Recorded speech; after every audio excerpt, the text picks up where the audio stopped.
नमस्कार मित्रांनो, स्वागत आहे तुमचं मराठी कार न्यूज आपल्या यूट्यूब चॅनलमध्ये। सध्या टोयोटा फॉर्च्युनर भरपूर वेटिंगवरती आहे बरं का। आणि ही गाडी जर पाहिली तर ही आहे लेजेंडर 4x2 मध्ये। गाडीची किंमत, फीचर्स काय असणार आहेत या संदर्भातली पूर्ण डिटेल माहिती आज मी तुम्हाला देणार आहे, फक्त आणि फक्त मराठी भाषेतून। त्यामुळे नक्कीच व्हिडिओ शेवटपर्यंत पहा। टोयोटा फॉर्च्युनर भारतीय ऑटोमोबाईल क्षेत्रामधलं खूप लेजेंडरी नाव आहे आणि त्याबद्दल आज आपण माहिती घेऊया। सो चला आपण व्हिडिओला सुरुवात करूया। तर मित्रांनो, समोर आहे लेजेंडर। गाडीची कीज जर पाहिली अशी काही येऊन जाते, ज्याच्यामध्ये लॉक अन लॉकचं बटन आहे आणि तुम्ही इथनं बूट जो आहे तो ॲक्सेस करू शकता। इलेक्ट्रिक जो टेलगेट हा या गाडीमध्ये येतो बरं का। आता फ्रंट प्रोफाईलमध्ये जर पाहिलं ना तर रेग्युलर जी फॉर्च्युनर आहे त्याच्यापेक्षा जे डिझाईन आहे हे तुम्हाला इथे चेंज पाहायला भेटतं। बेसिकली हे ना पूर्णपणे एक किट आहे बरं का। जर तुम्ही हेडलॅम्प पाहिले LED मध्ये आहे आणि इथे रेग्युलर फॉर्च्युनरपेक्षा जे हेडलॅम्पचं डिझाईन हे देखील चेंज आहे। त्यानंतर इथे जर आपण आलो तर फोग लॅम्प देखील LED मध्ये आहे। फ्रंट पार्किंग सेन्सर देखील तुम्हाला या गाडीमध्ये मिळून जातात। बेसिकली 2 फ्रंट पार्किंग सेन्सर या गाडीमध्ये आहे बरं का। 4x2 हे जे मॉडेल हे असणार आहे। त्यानंतर टर्न इंडिकेटर जर पाहिले तर ते इथे देण्यात आलेले तुम्ही पाहू शकता। आणि जर बंपर पाहिलं ना तर जे इथे जर पाहिले इथे ब्लॅक आहे, इथे सुद्धा तुम्हाला जो बंपर आहे खालच्या साईडला तो ब्लॅक पाहायला भेटतो। आणि स्क्रीट प्लेट जर पाहिली ती सिल्वरमध्ये इथे ऑफर करण्यात आलेली आहे। टोयोटाचा लोगो आहे। आणि वायपर जर पाहिले तर वायपर हे रेग्युलर प्रमाणेच आहे, बट याला वरच्या साईडला तुम्हाला जे कव्हर आहे ते मिळून जातात। ओव्हरएम जर पाहिले हे असे काय आहे, इलेक्ट्रिकली ॲडजस्टेबल आहे, फोल्डेबल आहे। प्लस रेग्युलर फॉर्च्युनरपेक्षा तुम्हाला इथे जे अलॉय व्हील आहे ते चेंज पाहायला भेटतं। 18 इंचचे आहे। डिझाईन ह्या अलॉय व्हीलचं आहे ना खरंच चांगले बरं का। रेग्युलर फॉर्च्युनरमध्ये जर पाहिलं तर असे काय जे अलॉय व्हील आहेत हे तुम्हाला इथे पाहायला मिळतात। साईड प्रोफाईलमध्ये जर आपण आलो तर रेग्युलर फॉर्च्युनरप्रमाणेच पूर्णपणे जो ओव्हरऑल बॉडी ही पाहायला भेटते, बट लेंथ या गाडीची जास्त आहे बरं का। कारण की जे बंपर आहे रिअर ऑफ साईड किंवा फ्रंट साईडने असेल हे थोडेसे मोठे आहे, त्यामुळे थोडीशी लेंथ जी आहे त्या गाडीची वाढलेली आहे। रूफ जर पाहिला हा पूर्णपणे ब्लॅक जो आहे तो तुम्हाला पाहायला मिळतो। इथे तुम्ही पाहू शकता ब्लॅक जे रॅप आहे ते इथे केलेलं आहे। त्यानंतर टिंटेड ग्लास तुम्हाला या गाडीमध्ये मिळून जातात। को ड्रायव्हर साईडला तुम्हाला रिक्वेस्ट सेन्सर देखील इथे मिळून जातो। इथनं तुम्हाला डिझेल जे आहे ते भरायचं आहे। रिअर प्रोफाईलमध्ये जर आपण आलो तर जे टेल लॅम्पचं डिझाईन आहे हे देखील तुम्हाला इथे चेंज पाहायला मिळतं। मी एकदा टेल लॅम्प ऑन करतो बरं का। ओके, तो असं काय तुम्हाला जे टेल लॅम्पचं डिझाईन हे पाहायला मिळतं। इथे जर आपण आलो लेजेंडरची बॅजिंग आहे। मागच्या साईडला तुम्हाला 4 रिव्हर्स पार्किंग सेन्सर मिळून जातात। आणि ऑब्विसली जो कॅमेरा आहे हा इथे देण्यात आलेला आहे। फॉर्च्युनरची जी ब्रँडिंग आहे ही तुम्हाला ब्लॅक क्रोम इन्सर्टमध्ये जे आहे ते पाहायला मिळते। आणि मागच्या साईडला तुम्हाला वायपर डिफॉगर जे आहे ते देण्यात आलेले आहे। स्पॉयलर आहे, शार्क फिन अँटिना आहे। रिअर प्रोफाईलने जर पाहिलं तर गाडीचा ओव्हरऑल जो लुक आहे हा असा काय तुम्हाला इथे पाहायला मिळतो। त्यानंतर ही गाडी जर पाहिली तर हायब्रिडमध्ये नाही बरं का, रेग्युलर डिझेल इंजिनमध्ये आहे। हायब्रिड टेक्नॉलॉजी याच्यामध्ये नाही 4x2 मध्ये। आणि असं काय तुम्हाला बूट स्पेस इथे मिळून जातो। प्लस इथे जर आपण आलो तर हा जो थर्ड रो आहे हा देखील तुम्ही अशा पद्धतीनं सो असा तुम्ही वर देखील करू शकता। जे की माझ्या मते जर 5च व्यक्ती ट्रॅव्हल करणार असेल तर अशा वेळेस तुम्ही चांगल्या पद्धतीनं जो बूट आहे हा ॲक्सेस करू शकता। आणि इथे जर पाहिलं तर बटन देण्यात आलेलं आहे।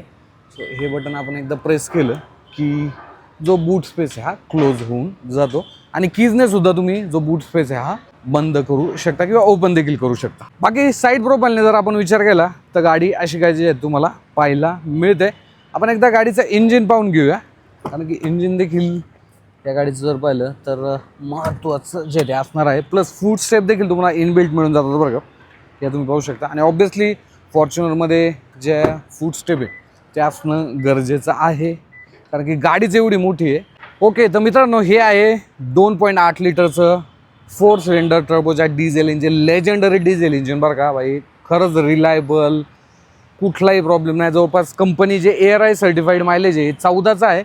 ऑन रोडवरती तुम्हाला सांगतो की 8, 9, 10चं जे मायलेज आहे लोकांना मिळतं। बट खरंच जबरदस्त इंजिन आणि ते हायड्रॉलिक स्टड कंपनीने द्यायला पाहिजे बरं का। इथे जर पाहिलं तर हा स्टड दिलेला आहे मॅन्युअली, बट हायड्रॉलिक स्टड असेल तर बोनट ओपन करणं सुद्धा इझी होऊन जातं। तसं पण टोयोटाची गाडी आहे त्यामुळे जास्त काय मेंटेनन्स या गाडीमध्ये नसतोच। तो असं काय तुम्हाला इंजिन सेटअप या गाडीमध्ये पाहायला मिळतो। इंटेरियरमध्ये जर पाहिलं तर असं काय इंटेरियर तुम्हाला या गाडीचं पाहायला मिळतं। आपण इथनं सुरुवात करूया। 4 ज्या विंडो आहेत ॲटो डाऊनच्या फीचरसोबत याचं ओव्हरएम तुम्ही इथनं ॲडजस्ट करू शकता। 6 वे इलेक्ट्रिकली जे ॲडजस्टमेंट सीट आहे हे तुम्हाला इथे मिळून जातं।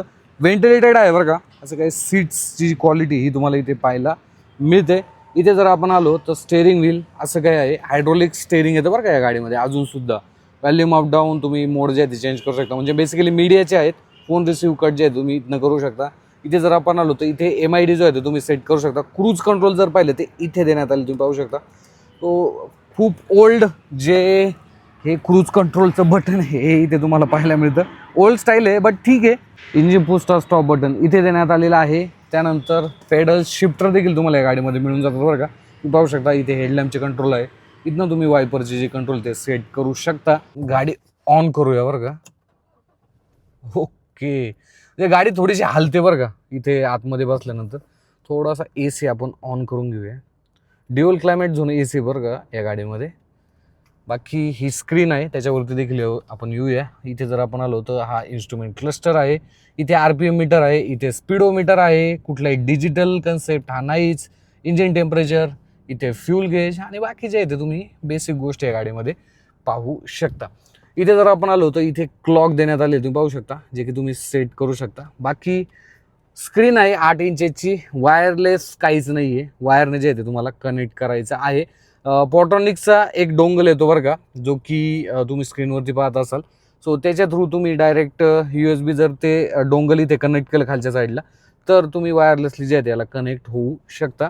बाकी इथे AC कंट्रोल आहे. त्यानंतर इथे जर आपण आलो तर जे व्हेंटिलेटेड सीटचे बटन आहे ते इथे डेडिकेटेड तुम्हाला मिळून जातात. इथे टाईप A USB आहे आणि 12 व्होल्टचा पॉवर सॉकेट. कुठलाही टाईप C पोर्ट नाही आहे.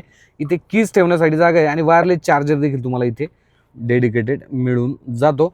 बाकी इथे टॉर्क कन्व्हर्टर ऑटोमॅटिक गिअरबॉक्स आहे. इथं तुम्ही इको, नॉर्मल आणि स्पोर्ट असे मोड सेट करू शकता. ट्रॅक्शन कंट्रोलचं बटन इथे आहे. टिपिकली तुम्हाला जो हँड ब्रेक आहे हा असा काय इथे मिळून जातो. आर्मरेस्ट भरपूर मोठा आहे आणि खाली देखील स्पेस जो आहे तो तुम्हाला मिळून जातो. बाकी इथे जर आपण आलो तर इथे देखील स्पेस आहे आणि इथे जर आपण आलो ओके इथे देखील चांगला स्पेस तुम्हाला या गाडीमध्ये मिळून जातो. इलेक्ट्रॉनिक जो IRM आहे हा तुम्हाला मिळून जातो. बाकी लाईट जर पाहिल्या LED मध्ये तुम्हाला मिळून जातात. क्या बात आहे, ब्रँड न्यू गाडीवर असं काढायची जी मजा आहे ना ती खरंच वेगळी असते. इथे SOSचं जे बटन आहे ते देण्यात आलेलं आहे. इथे सनग्लास होल्डर तुम्हाला मिळून जातो. व्हॅनिटी मिरर आहे विथ लाईट. इथे सुद्धा एक व्हॅनिटी मिरर विथ लाईट तुम्हाला मिळून जातो. गाडीमध्ये जर पाहिलं ज्या एअरबॅग्स आहेत त्या देखील आपण एकदा पाहूया. सो फ्रंट साईडला जर पाहिलं तर इथे ज्या एअरबॅग्स आहेत ह्या 2 मिळून जातात. त्यानंतर पिलरवरती ओके SRS एअरबॅग इथे आहे. सो एकदा मी तुम्हाला दाखवून देतो. येस, सो इथे देखील एअरबॅग जे आहे ते तुम्हाला मिळून जातात एंडपर्यंत. आणि ऑब्विसली सीटमध्ये सुद्धा ज्या एअरबॅग्स आहेत त्या देण्यात आलेल्या आहेत ते एकदा पाहूया आपण. हो येस, एअरबॅग जर पाहिलं तर इथे याचं ब्रँडिंग नाही आहे बट इथे जे ब्रँडिंग आहे ते देण्यात आले SRS एअरबॅग. सो या देखील तुम्हाला इथे मिळून जातात. मला वाटलं गाडीमध्ये जर पाहिलं फक्त 4च एअरबॅग जर कंपनीने दिले असतील तर म्हटलं अवघड आहे, कारण की गाडी जेवढी मोठी आहे सो थोडंसं सेफ्टी असणं गरजेचं आहे. बट ठीक आहे, 360 डिग्री कॅमेराचे जे फीचर हे देखील या गाडीमध्ये नाही, फक्त रिअर कॅमेरा तुम्हाला इथे मिळून जातो. बाकी फॉर्च्युनरच्या ज्या रिअर सीट आहे ना लेजेंडरमध्ये रेग्युलर प्रमाणे तुम्हाला इथे पाहायला भेटतात बरं का. आणि हे जे सीट आहे ना याला म्हणजे माझी कायम तक्रार राहिलेली आहे की हे जे सीट आहे ना हे एवढे खास नाही बरं का, म्हणजे एवढा कम्फर्ट नाही आहे जेवढा पाहिजे तेवढा. माझ्या मते तेवढा कम्फर्ट जो आहे तो कंपनीने थोडासा चांगले जे सीट्स आहे हे द्यायला पाहिजे. बाकी इथे जर आपण आलो तर 2 कप होल्डर तुम्हाला इथे मिळून जातात अशा पद्धतीनं. ओ भाई क्या बात आहे, इथे 2 टाईपचे पोर्ट दिलेले आहेत कंपनीने. मला काय वाटत होतं की नाही आहे बरं का, कारण की रेग्युलर फॉर्च्युनरमध्ये टाईप सी पोर्ट नाही आहे बट इथे लेजेंडरमध्ये तुम्हाला 2 टाईप सी ज्या पोर्ट आहेत त्या मिळून जातात. क्या बात आहे. बाकी वरच्या साईडला जर आपण आलो तर इथे जे AC आहे तो तुम्हाला इथे रूफ माउंटेड मिळून जातो आणि तो तुम्ही इथनं कंट्रोल करू शकता. बाकी रिअर साईडला स्पेस ठीकठाक आहे, जे की शॉर्ट जर्नीसाठी ॲडल्ट जरा ॲडजस्ट करून बसू शकतात. बाकी माझ्या मते छोट्याली मुलंच तिथे जर पाहिलं तर तुम्ही प्रेफर करू शकता. साऊंड जर पाहिलं हे तुम्हाला रेग्युलर या गाडीमध्ये मिळणार आहे. इथे लाईट्स मिळून जाते बरं का. आणि इथे जर पाहिलं तर डिस्क ब्रेक या गाडीमध्ये ऑफर करण्यात आलेले आहेत. बाकी ट्विटरसुद्धा आहे बरं का. सो अशी काही लेजेंडर होती. ड्रीम कार्समध्ये जर पाहिलं तर ही गाडी आलेली होती. तर म्हटलं एक क्विक आपण वॉक राऊंड करूया. काय वाटतं तुम्हाला या गाडीच्या संदर्भात मला कमेंटमध्ये सांगा. आणि अशाच प्रकारच्या माहितीपूर्ण व्हिडिओजसाठी सबस्क्राईब करायला विसरू नका आपला मराठमोळा YouTube channel Marathi car news. धन्यवाद.